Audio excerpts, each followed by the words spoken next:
Hi welcome to our channel. இது திருப்பதி விலாகோட டே 2 தான் பார்க்க போகிறோம். ஆக்சுவலாக நாங்கள் எந்திரிச்சு ரெடி ஆகிறதுக்கே ரொம்ப டிலே ஆகிடுச்சு. 19 ஹவர்ஸ் தர்ஷனம் பார்த்துட்டு வந்தனால டயர்டில் தூங்கிட்டோம். ஸோ எந்திரிச்சு ஃப்ரெஷ்அப் ஆகிட்டு சாப்பிட்டு ஃபஸ்ட்டு வந்து பத்மாவதி அம்மன் டெம்பிள் தான் விசிட் பண்ணோம்.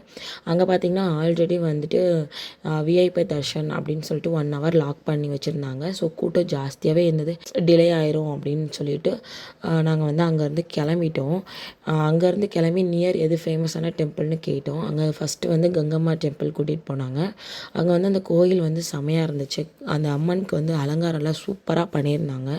ஆக்சுவலி இங்கே வந்து ஃப்ரைடே தான் விசேஷம்னு சொன்னாங்க. புஷ்பா 2 படத்தில் கூட இந்த அம்மன் ரிலேட்டடாக வந்து ஒரு சாங் எடுத்திருப்பாங்க அப்படின்லாம் சொன்னாங்க. அந்த கோயிலும் நல்லா இருந்துச்சு. அதுக்கப்புறம் அங்கே இருந்து கபிலேஸ்வரர் டெம்பிள் போயிருந்தோம். அங்கேயுமே அந்த லொக்கேஷன், அங்கே இருந்த வியூஸ், அங்கே எல்லாமே செம்மையாக இருந்தது. ஈஸ்வரன் கோயில் தான். அந்த வியூ, அங்கே அந்த கோயிலோட அமைப்பு எல்லாமே அழகாக இருந்தது.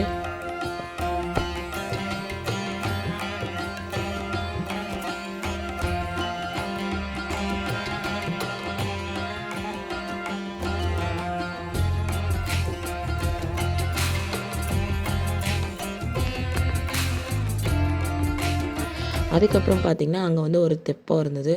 அங்கே கொஞ்சம் நேரம் டைம் ஸ்பெண்ட் பண்ணிட்டு என் பையன் ஃபஸ்ட்டு நாள் தூங்கிட்டான் சாமி கும்பிட போகும்போதெல்லாம். ஆனால் அந்த தெப்பம் பார்த்தோன்னே நல்லா ஆக்டிவ் ஆகிட்டான். அங்கே கொஞ்சம் நேரம் டைம் ஸ்பெண்ட் பண்ணிட்டு என் பையன் சமத்தாக விளையாடிட்டு இருந்தான். ஸோ அதெல்லாம் என்ஜாய் பண்ணிவிட்டு அதுக்கப்புறம் அங்கேருந்து நாங்கள் ரூம் கிளம்பிட்டோம். ஆக்சுவலி அங்கேருந்து கிளம்பவே மனசே வரலங்க. அவ்வளோ பீஸ்ஃபுல்லாக இருந்தது. அங்கே தெப்பத்தில் என் ஹஸ்பண்ட்லாம் விளையாடிட்டே இருந்தாங்க. இன்னும் கொஞ்சம் நேரம் இருக்கலாமா, இன்னும் கொஞ்சம் நேரம் இருக்கலாமான்னு சொல்லிட்டு.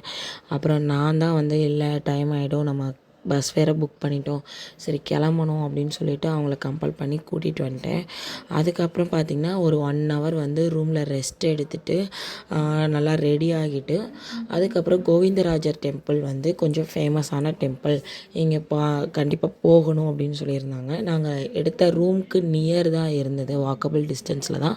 ஸோ அங்கே விசிட் பண்ணிவிட்டு வரலாம் அப்படின்னு சொல்லிட்டு அங்கே போனோம். 2 minutes நாங்கள் டிலேயாக வந்திருந்தோம், லாக் பண்ணியிருப்பாங்க. அந்த கோயிலும் எங்களால் பார்க்க முடியாமல் போயிருக்கோம். நாங்கள் ஒரு 2 minutesக்கு பிஃபோராக வந்தனால, அதுவும் என் ஹஸ்பண்ட் என்னமோ 20 rupees விரைவு தரிசனம்னு சொல்லிட்டு ஒரு டிக்கெட் கொடுத்தாங்கன்னு சொல்லிட்டு அது வாங்கிட்டு வந்தாங்க. அதனால தான் ஆக்சுவலி எங்களால் அந்த சாமி பார்க்க முடிஞ்சு, அந்த கோயிலுக்குள்ளே போக முடிஞ்சு. கரெக்டாக நாங்கள் போகும்போது லாக் பண்ண போனாங்க. டிக்கெட் வாங்கிட்டோம் அப்படின்னு சொன்னதுக்கப்புறம் தான் உள்ளே விட்டாங்க. அதுக்கப்புறம் அந்த டெம்பிள்லேயுமே அந்த 6 o'clock வந்து அந்த லைட்லாம் சேஞ்ச் ஆகிறது வந்து அது பார்க்குறதுக்கே அழகாக இருந்தது. திருப்பதி தர்ஷனம் வந்து செம்மையாக போச்சு. எங்களோட திருப்பதி ட்ரிப் வந்து செம்மையாக போச்சு. சூப்பராக என்ஜாய் பண்ணோம். எங்களோட சேர்ந்து நீங்களும் என்ஜாய் பண்ணியிருப்பீங்கன்னு நம்புகிறோம். தேங்க்யூ, பாய். ஒரு நெக்ஸ்ட் இன்ட்ரெஸ்டிங்கான வீடியோவில் பார்க்கலாம். அப்கமிங் வீடியோஸ் பார்க்குறதுக்கு என்னோடய சேனலை மறக்காமல் சப்ஸ்கிரைப் பண்ணிக்கோங்க. பாய்.